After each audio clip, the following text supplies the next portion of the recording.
नमस्कार दोस्तों, आज है 17 जुलाई और स्पेशल करंट अफेयर्स में फ्रेंड्स आपका स्वागत है। आज का हमारा पहला क्वेश्चन है, निर्वाचन आयोग की स्थापना कब की गई? When was the election commission established? 25 जनवरी 1950। 25 जनवरी 1950 को निर्वाचन आयोग की स्थापना की गई थी।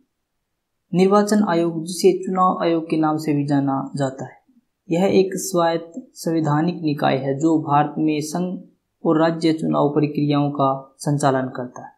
यह निकाय भारत में लोकसभा, राज्यसभा, राज्य विधानसभाओं, देश में राष्ट्रपति एवं उपराष्ट्रपति के पदों के लिए निर्वाचनों का संचालन करता है। संविधान के अनुसार निर्वाचन आयोग की स्थापना 25 जनवरी 1950 को की गई थी।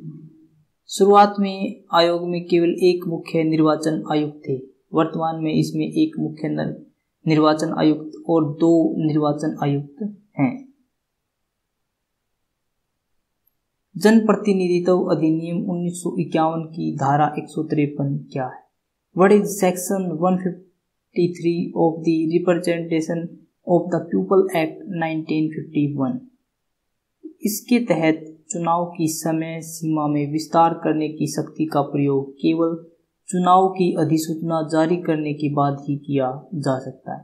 Under this, the power to extend the election deadline can be exercised only after issuing election notification. यदि चुनाव आयोग बिहार विधानसभा चुनाव स्थगित करना चाहता है तो उसे भारतीय संविधान के अनुच्छेद 324 के तहत अपनी असाधारण शक्ति का प्रयोग करना होगा। निर्वाचन आयोग को चुनाव आयोजित न करा पाने की अपनी असमर्थता के बारे में सरकार को अधिसूचित करना होगा, जिसके पश्चात भारत सरकार और राष्ट्रपति इस संबंध में आगे की रणनीति निर्धारित करेंगे। इस संबंध में मुख्यतः 2 निर्णय लिए जा सकते हैं। पहला यह है कि राज्य में मौजूदा सदन की समाप्ति पर राष्ट्रपति शासन लागू किया जा सकता है, और दूसरा विकल्प यह है कि राष्ट्रपति राज्य के मौजूदा मुख्यमंत्री को विघटन के बाद भी कुछ समय तक कार्य जारी रखने की अनुमति दे सकते हैं। अभी फ्रेंड्स आपको पता होगा कि बिहार के अंदर विधानसभा चुनाव आयोजित होने थे, लेकिन कोविड-19 के कारण वो नहीं हो पा रहे हैं, तो इसीलिए ये सब चल रहा है। चुनाव का स्थगन कैसे किया जा सकता है? How can the election be adjourned? चुनाव आयोग पर निर्भर है चुनाव का स्थगन। Postpone of election depends on election commission. भारतीय संविधान अथवा किसी अन्य कानून में ऐसे कोई भी विशिष्ट प्रावधान नहीं है जो उन परिस्थितियों को निर्दिष्ट करता हो जिनके तहत चुनाव स्थगित किए जा सकते हैं। हालांकि कानून विशेषज्ञ मानते हैं कि अशांति और अव्यवस्था, भूकंप और बाढ़ जैसे प्राकृतिक आपदाओं तथा अन्य किसी ऐसे परिस्थिति में निर्वाचन आयोग चुनाव को स्थगित करने का निर्णय ले सकता है जो कि आयोग के नियंत्रण में नहीं है। आमतौर पर निर्वाचन आयोग केंद्र सरकार तथा राज्य सरकारों से सलाह लेने के बाद और तत्कालीन असाधारण परिस्थितियों को ध्यान में रखकर ही चुनाव की समय सीमा में विस्तार संबंधी महत्वपूर्ण निर्णय लेता है। सर्वोच्च न्यायालय के अनुसार दिव्यांग व्यक्ति को कैसे आरक्षण का लाभ दिया जाएगा? According to the Supreme Court, how will the differently abled person be given the benefit of reservation? देश में सामाजिक रूप से पिछड़े और इसलिए वे सार्वजनिक रोजगार तथा शिक्षा में अनुसूचित जाति, अनुसूचित जनजाति के उम्मीदवारों के समान लाभ प्राप्त करने के हकदार हैं। It are socially backward in the country and hence they are entitled to the same benefits as scheduled caste, scheduled tribe candidates in public employment and education. इस संबंध में पंजाब एवं हरियाणा उच्च न्यायालय के आदेश के खिलाफ अपील पर विचार करते हुए सर्वोच्च न्यायालय ने स्पष्ट किया कि द्विभाजन के पहलू पर उच्च न्यायालय का निर्णय एकदम सही है। इसके अलावा सर्वोच्च न्यायालय ने एप्टीट्यूड टेस्ट को लेकर भी उच्च न्यायालय के निर्णय पर सहमति व्यक्त की है, जिसमें उच्च न्यायालय ने एप्टीट्यूड टेस्ट में छूट देने से इनकार कर दिया था। सर्वोच्च न्यायालय ने कहा है कि अनुसूचित जाति, अनुसूचित जनजाति के उम्मीदवारों को एप्टीट्यूड टेस्ट में उत्तीर्ण होने के लिए 35% अंकों की आवश्यकता होती है, इसलिए यह नियम अब दिव्यांग छात्रों के मामलों में भी लागू होगा। नौवहन सहायता विधेयक 2020 का मसौदा किसके द्वारा तैयार किया गया है? The draft shipping assistance bill 2020 has been prepared by which? तो जहाजरानी मंत्रालय मिनिस्ट्री ऑफ शिपिंग के द्वारा तैयार किया गया है नौवहन सहायता विधेयक 2020। नौवहन सहायता एक प्रकार का निशान या संकेत है जो यात्री को नेविगेशन में आमतौर पर समुद्री या विमानन यात्रा में सहायता करता है। इस तरह की सहायता के सामान्य प्रकारों में प्रकाश स्तंभ, पलाव, कोहरे के संकेत एवं दिन के दीप स्तंभ शामिल हैं। नौवहन सहायता विधेयक 2020 का यह मसौदा लगभग 9 दशक पुराने लाइट हाउस अधिनियम 1927 को प्रतिस्थापित करने के लिए लाया गया है ताकि इसमें सर्वोत्तम वैश्विक प्रथाओं, तकनीकी विकास और समुद्री नौवहन के क्षेत्र में भारत के अंतर्राष्ट्रीय दायित्व को समाहित किया जा सके। फ्रेंड्स, अगर आपको किसी भी एग्जाम के लिए करंट अफेयर प्रिपेयर करनी है तो आप हमारे यहाँ से आराम से कर सकते हैं, क्योंकि हम यहाँ पर HSC, SSC, बैंकिंग, RRB सभी एग्जाम्स के लिए करंट अफेयर प्रिपेयर करवाते हैं। दीप स्तंभ और दीपोत महानिदेशालय क्या करते हैं? What do the director general of दीप स्तंभ एंड दीपोत? तो यह जहाजरानी मंत्रालय के अंतर्गत अधीनस्थ कार्यालय हैं जो भारतीय तट से संबंधित समुद्री नेविगेशन के लिए सामान्य सहायता प्रदान करता है। It is a subordinate office under the ministry of shipping which provides general support for maritime navigation related to the Indian coast.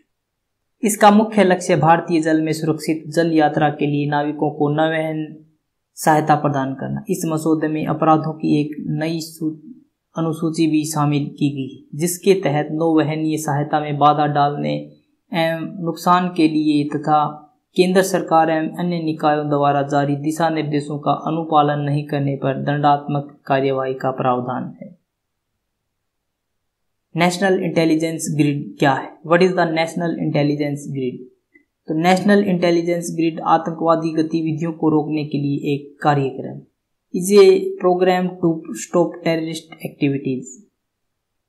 Bharat में 26/11 के आतंकवादी हमले के दौरान सूचनाओं के संग्रहण के अभाव की बात सामने आई थी।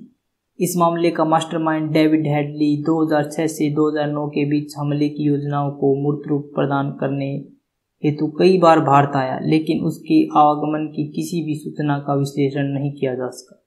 26/11 के बाद इस प्रकार की घटनाओं को रोकने के लिए राष्ट्रीय स्तर पर नेशनल ग्रिड की स्थापना की गई है। यह संदिग्ध आतंकवादियों को ट्रैक करने और आतंकवादी हमलों को रोकने में विभिन्न खुफिया एवं प्रवर्तन एजेंसियों की सहायता करता है। नेट ग्रिड द्वारा बिग डेटा और एनालिटिक्स जैसी तकनीकों का उपयोग करते हुए डेटा का बड़ी मात्रा में अध्ययन एवं विश्लेषण किया जाता है। यह विभिन्न चरणों में डेटा प्रदान करने वाले संगठनों और उपयोगकर्ताओं के समन्वय के साथ ही एक कानूनी संरचना विकसित करता है। नेट ग्रिड द्वारा प्राप्त सूचनाओं के माध्यम से कानून प्रवर्तन एजेंसियां संदिग्ध गतिविधियों की जांच करती। वर्तमान समय में नेट ग्रिड का महत्व क्या है? What is the importance of net grid in present times? तो वर्तमान समय में एयरलाइन या टेलीफोन कंपनी में किसी संदिग्ध सूचना को जानने के लिए सुरक्षा एजेंसियां सीधे एयरलाइन या टेलीफोन कंपनियों से संपर्क स्थापित करती। At present the security agency directly contact the airline or telephone companies to find any suspicious information in the airline or telephone company। Data को अंतर्राष्ट्रीय सर्वरों जैसे गूगल आदि के माध्यम से साझा किया जाता है। नेट ग्रिड यह सुनिश्चित करेगा कि इस तरह की जानकारी एक सुरक्षित मंच के माध्यम से साझा की जाए ताकि डाटा की गोपनीयता सुनिश्चित की जा सके। चावल का प्रत्यक्ष बीजारोपण कैसे किया जाता है? How is direct planting of rice? तो DSR तकनीक में पूर्व अंकुरित बीजों को ट्रैक्टर चालित मशीन द्वारा सीधे खेत में ड्रिल कर दिया जाता है। Pre germinated seeds are drilled directly into the field by a tractor driven machine in the DSR technique. इस पद्धति में धान की बुआई से पूर्व नर्सरी तैयार करने या रोपण की आवश्यकता नहीं होती। किसानों को केवल अपनी भूमि को समतल बनाना होता है और धान की बुआई से पूर्व एक बार सिंचाई की आवश्यकता होती। DSR पद्धति के माध्यम से धान का बीजारोपण अप्रैल मई में तथा फसल की कटाई अगस्त सितंबर में की जाती। धान की पारंपरिक रोपाई में किसानों द्वारा धान की नर्सरी तैयार की जाती है। धान के खेत की तुलना में नर्सरी का आकार लगभग 5 से 10% होता है। धान के बीजों की बुआई करके धान के रोपों या युवा पौधों को तैयार किया जाता है। धान के इन रोपों को बाद में उखाड़कर धान के खेतों में रोपण किया जाता है। बहुत सारे लोग आपके साथ शानदार गाड़ियों में घूमना चाहते हैं, पर आप चाहते हैं कि कोई ऐसा हो जो गाड़ी खराब हो जाने पर आपके साथ बस में जाने को तैयार है।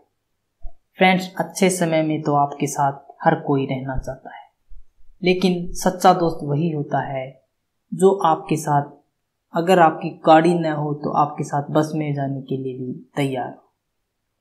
Question of the day friends, चुनाव का सदगन कौन कर सकता है? ऑप्शन ए है केंद्र सरकार, ऑप्शन बी विधानसभा, ऑप्शन सी चुनाव आयोग और ऑप्शन डी लोकसभा। तो कौन करता है चुनाव का सदगन? फ्रेंड्स, अगर आपको वीडियो अच्छी लगी तो इसे लाइक करें, शेयर करें और हमारे चैनल को सब्सक्राइब करें ताकि आपको नोटिफिकेशन मिलता रहे। अगर आपको इसकी PDF चाहिए तो आप हमारे टेलीग्राम ग्रुप से डाउनलोड कर सकते हैं, जिसका लिंक हमने डिस्क्रिप्शन बॉक्स में दिया हो। आज के लिए फ्रेंड्स इतना ही। Thanks for watching.